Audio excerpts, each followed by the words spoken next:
Welcome to another edition of Florida Newsmakers. I'm Trimmel Gomes with our very special guest, U.S. Representative Steve Southerland. Welcome to the program. Thank you, Trimmel. Great to be with you. All right, glad to have you here. Let's go right into it. Your effort to seek a third term is being met with an energetic opponent in that of Democrat Gwen Graham. This race, in fact, is being watched nationally very closely. Make the case for your reelection. Well, I think that when we first started in 2010, we were very clear what we stood for.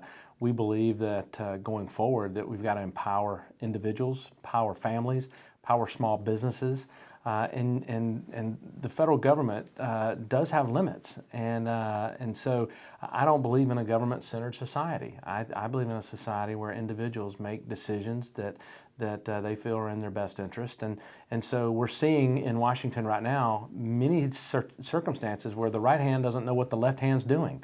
We're seeing a massive expansion of the federal government, and literally it's encroaching upon the rights of the states and the rights of local communities. And I think there's a role, obviously, but I think there's a lane to swim in. And I think that the federal government needs to swim in their lane. So we understand the importance of an economy moving forward that creates economic opportunity for all people. And so we've been doing everything in Washington, D.C. to align with those values over the last 2 terms. And so we are humbly asking the people for their vote and their support for a 3rd term. Let's talk about some of your work in Washington, more recently with the recent bill that you filed that you said, quote, will stop big government bullies from implementing a new Clean Water Act. Talk about that. Well, I think that if you look at the rule that was noticed by the EPA that would empower the EPA and the Corps of Engineers to control more inland property. Currently under the Clean Water Act, the federal government has the jurisdiction over navigable waters. And the states and local governments work in a partnership to regulate the waters adjacent to navigable waters. And that process of partnership, I think, is a far more healthy process than the elimination of that partnership where the federal government regulates everything. And so what our bill does to trim down the EPA's notice that they're going to expand their jurisdiction, it doesn't allow that. It limits them to their jurisdiction. So, because if you look at the expansion of that jurisdiction, the threat to jobs, the threat to inland properties, really is to encroach upon property rights, and now brings in their regulation over ditches and culverts and puddles, and I just think that's very, very dangerous to give the federal government that much authority. All right, when it talks about jobs, as a 3rd-generation small business owner, you've put a lot of focus on job creation and the economy. Help us understand, tell us some of your successes in creating jobs for the area, for Florida. Well, I think it's the government's responsibility to create an environment that is conducive for job growth. Government doesn't create a job.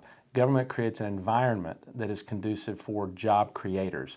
And so I think the certainty of regulation, the certainty of taxation, the certainty of government services that are necessary, I think, for an environment that would entice job creators to come and make the investment.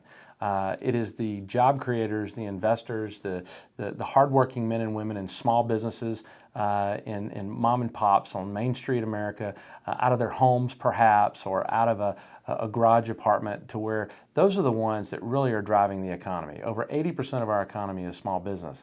Those entities, those individuals need the certainty before they are going to launch their venture. And so everything we've done legislatively has really been, just like the EPA bill that we just referenced, to create certainty rather than uncertainty that I believe often comes out of Washington.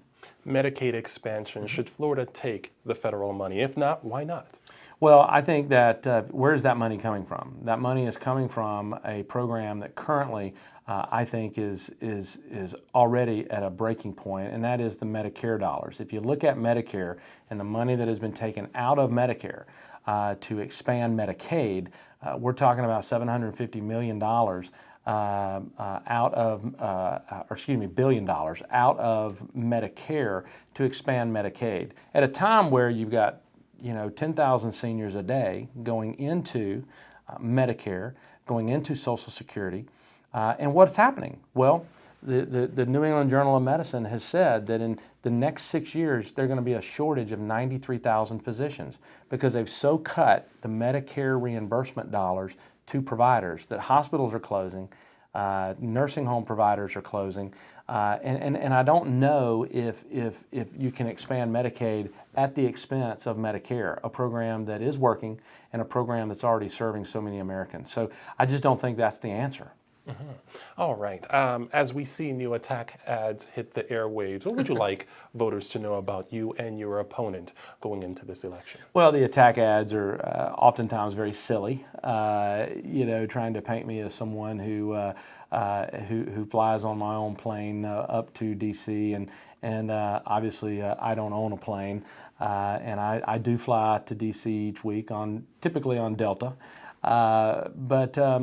Look, I fly up and back each week. I feel that it's important to live in the district and live with the people you represent. And if you don't come home, you get out of touch with the needs of the people that you represent. So this idea that, look, I drive a pickup truck.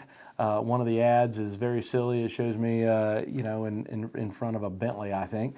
And the gentleman that says that I'm hugging up to a lobbyist, the gentleman that I'm hugging, and that picture is my dad.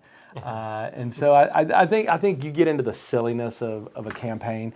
I guess that's part of it. But look, I think people see through that in the end. They want to know what you believe in. What are you going to fight for? And are you going to fight for our children? Are you going to fight for job creation? You're going to fight for the security of our families? And for the strongest America possible. Those are the things that I think America wants to know about, and those are the things that I think we fought for the last 2 terms, and we'll do so again if we have the privilege to serve a third. All right. Well, Congressman Southerland, thank you so much for joining us here on the program. We hope to have you back. Thank you very, very much. And to our viewers, we'll catch you next time.